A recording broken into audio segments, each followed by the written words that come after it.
Je lis du livre de Genèse, chapitre 15, les versets 13 à 16, ce qui suit. Et l'Éternel dit à Abraham, « Sache que tes descendants seront étrangers dans un pays qui ne sera point à eux.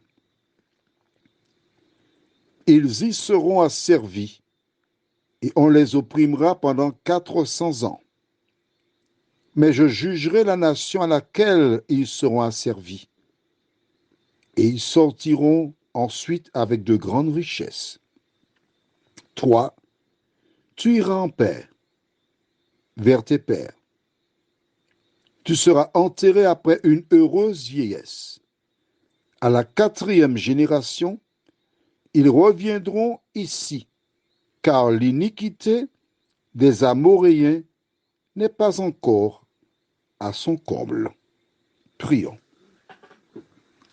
Notre Seigneur, notre Dieu, nous découvrons partiellement pourquoi il y a toute cette guerre au Moyen-Orient. Elle date de longtemps, Seigneur.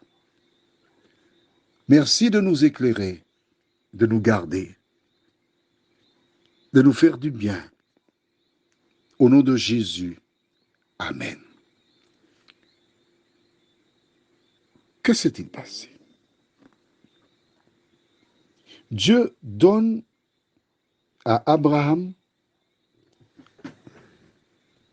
un panorama de ce qui se passera dans l'avenir. Il lui annonce que ses descendants partiront et qu'ils seront dans un pays étranger, donc ils laisseront la terre où se trouve Abraham, et ils seront asservis pendant 400 ans. Mais à la 4e génération, ils reviendront ici. D'accord? Est-ce que tu as noté ça avec moi? Souvent, on parle de génération. Je relis ça avec toi. Tu veux bien? D'accord. Verset 13. Et l'Éternel dit à Abraham, « Sache que tes descendants seront étrangers dans un pays qui ne sera point à eux. Ils y seront asservis et on les opprimera pendant 400 ans. » D'accord? Ensuite, verset 16.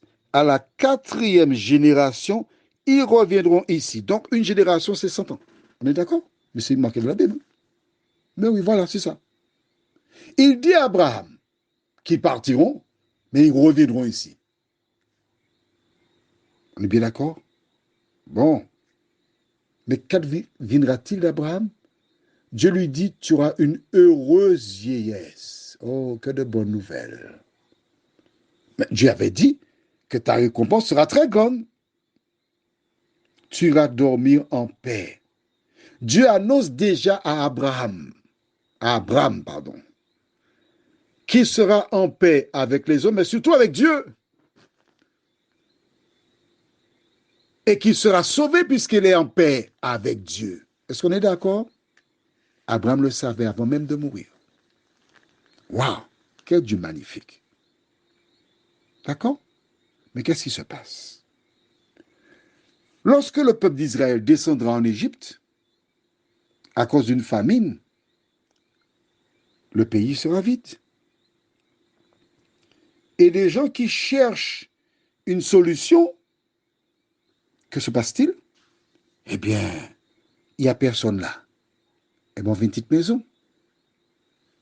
À la Martinique, ça se passe comme ça. Des gens, lorsqu'ils trouvent un terrain, ils font une petite maison. Et puis, s'ils sont là depuis 30 ans, ils vont voir un notaire pour dire, bon, prescription.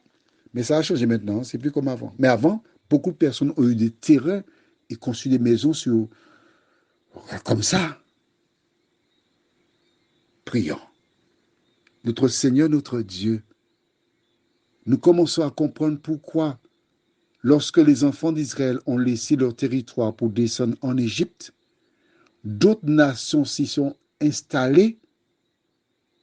Et voilà pourquoi, jusqu'à ce moment, il y a la guerre pour ce territoire. Merci de continuer de nous éclairer, Seigneur. Fais-nous du bien. Assiste-nous et que nous puissions grandir dans la foi, nous t'en prions. Au nom de Jésus et pour ta gloire éternelle. Amen. Je te souhaite une bonne journée et que l'Éternel continue de te faire du bien.